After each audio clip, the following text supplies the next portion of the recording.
dia tidak melakukan upaya damai, dan itu tidak dinilai sama sekali oleh majelis hakim. Setuju? Kita akan banding. Terus dulu.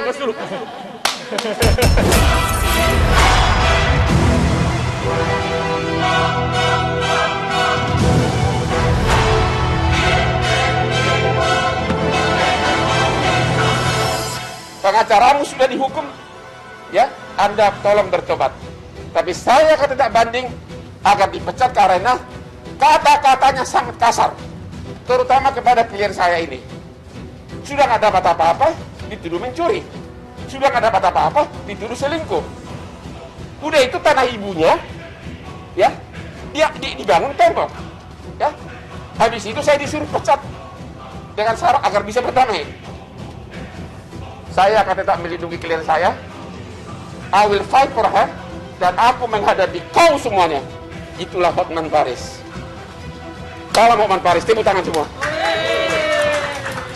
Saya sungguh sedih melihat majelis kode etik dari Peradi ini. Majelisnya ya, yang saya sangat sedih. Bagaimana majelis bisa memutuskan seperti ini. Kita mengadukan dia bukan karena kelakuannya yang hebat itu. Bukan karena foto-fotonya yang hebat itu. Yang kita adukan adalah dia tidak melakukan upaya damai. Dan itu tidak dinilai sama sekali oleh majelis hakim. Hotma Sitompul begitu meradang dengan keputusan Majelis Kode Etik Peradi yang menolak pengaduannya terhadap pengacara kondang Hotman Paris Hutapea yang dinilai melanggar kode etik sebagai advokat selama menjadi kuasa hukum Desiree Tarigan. Bahkan Tommy Sihotang, Partai Sihoming dan Murakarta sebagai kuasa hukumnya dikenakan sanksi tidak boleh praktek sebagai pengacara dalam rentang waktu beberapa bulan ke depan. Hotma Sitompul sangat menyesalkan keputusan Majelis Kode Etik Peradi yang tanpa melihat kesaksian dari ahli kode etik advokat yang dihadirkan dalam persidangan. Kita bilang HPH tidak satria sesuai dengan kode etik. Kita bilang HPH mencari publisitas demi konten medsosnya. Semua dengan bukti. Tidak diacuhkan, tidak didengar oleh majelis. Ada apa dengan HPH ini? Bisa mengundang wartawan sebelum putusan. Ada apa ini? Kita lempar aja sama masyarakat. Kok bisa berani menantang? Yang paling absurd, saya bilang tahu. Ngerti ya absurd itu? Absurd itu, ya udah nggak ada lagi yang lebih jelek. Oke? Yang kedua, dia merendahkan martabat advokat. Semua ada pasalnya. Nggak tahu kalau kalian semua bilang, oh nggak apa-apa itu. Seperti majelis bilang, nggak apa-apa, mau bertingkah laku apapun. Itu tidak melanggar etika selama kalian bukan bicara sebagai advokat. Itu kata majelis. Saya tidak bicara sebagai advokat, saya bicara sebagai masyarakat. Itu mesti jelas. Saya menyesalkan atas keputusan itu. Kenapa? Karena keputusan itu tidak mempunyai legal standing yang benar. Di sini saya lihat malah Hotman Paris berhasil mengadu domba dan merusak Peradi sehingga kelakuan majelis Peradi melanggar kode etik.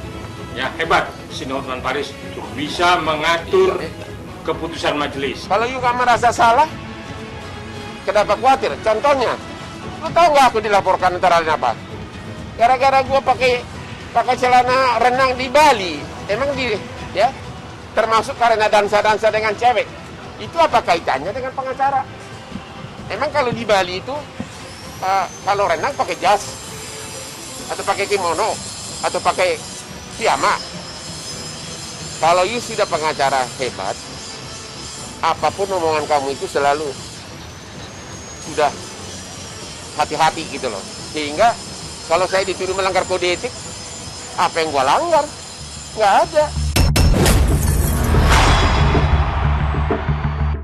Sepertinya Hotman Paris belum puas dengan putusan Majelis Kode Etik Pradi yang memberikan sanksi sangat ringan pada Tommy Sihotang, Partai Siombing dan Morakarta yang telah menghinanya. Meski ketiga pengacara itu telah mendapatkan sanksi, Hotman tetap akan melakukan upaya hukum lain. Adakah dendam pribadi di antara para pengacara tersebut? Jadi, saudara Partai, saudara Morakarta, saudara Tommy Sihotang, Anda harus berterima kasih sama saya. Saya tidak pernah melihat Anda masuk TV. Setelah kasus ini gara-gara kepopuleran Hotman Paris, Anda jadi sering masuk TV. Harusnya Anda berterima kasih sama Laemu ini. Ya, nama Anda jadi terangkat. Anda tidak perlu meragukan lagi kepopuleran Hotman Paris, tapi saya tidak pernah sombong.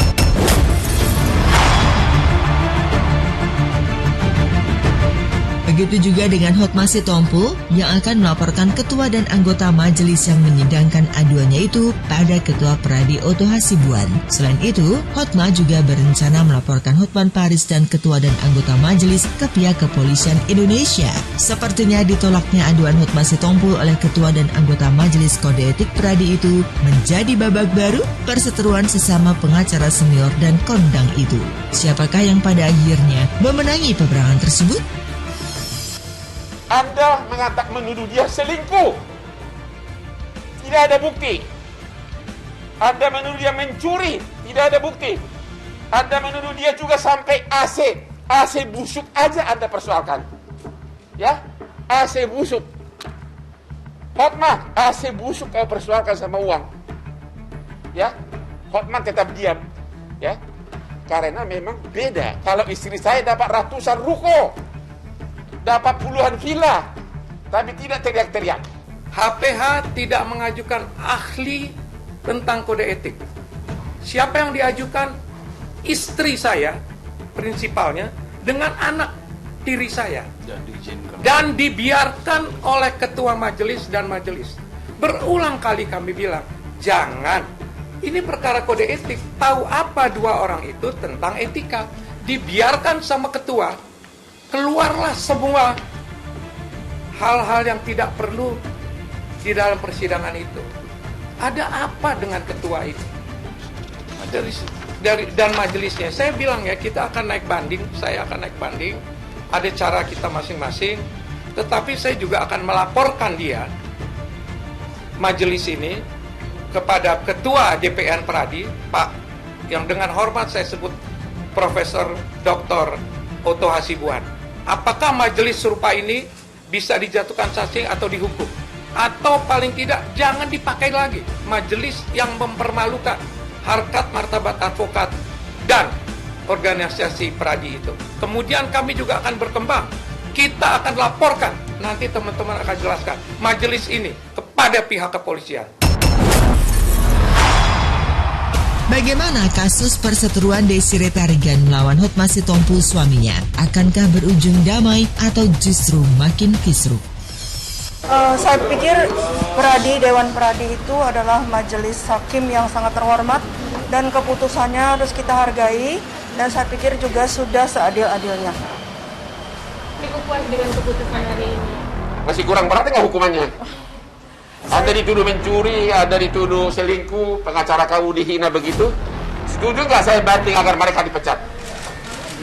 Ya. Setuju? Kita akan banding. Terus dulu.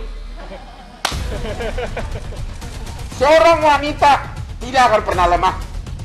Apalagi didamping oleh pengacara undefeatable. Siapa kamu? Kami hadapi. Kami tidak banyak mulut, but kualitas hasil. You see that? I'm a man of quality. Oke? Okay? Ya, namanya tuduhan ya, mesti dia buktikan. Sampai sekarang kan nggak bisa dia buktikan, namanya tuduhan, itu fitnah. Jadi tuduhan jadi fitnah. Itu aja. Ya, kalau benar dia mempunyai uang puluhan miliar di lemari apa? Di brankas, udah pastilah dilaporin polisi. Mana dia berani lapor polisi? Boro-boro puluhan miliar. Lu pernah nggak sih dibuka rekening bank? Apa? Pernah nggak kau dibuka rekening bank? Hah? Enggak. Belum. Coba kenalan sama istri saya dulu. Bisa tiap bulan puluhan miliar dibuka deposito. Nanti Apa kayak nanya, kenalan sama istri saya ya? Nanti aku berguru sama Kakak. Benar. Jadi mantannya Hotma Sitompul berguru nanti dia sama istrinya. Bukan, belum mantan, sorry. Mak, belum mantan. Istrinya Hotma Sitompul akan berguru sama istrinya Hotman Paris. Sorry, ralat tadi bukan mantan. Ntar gue dia bilang ke berarti.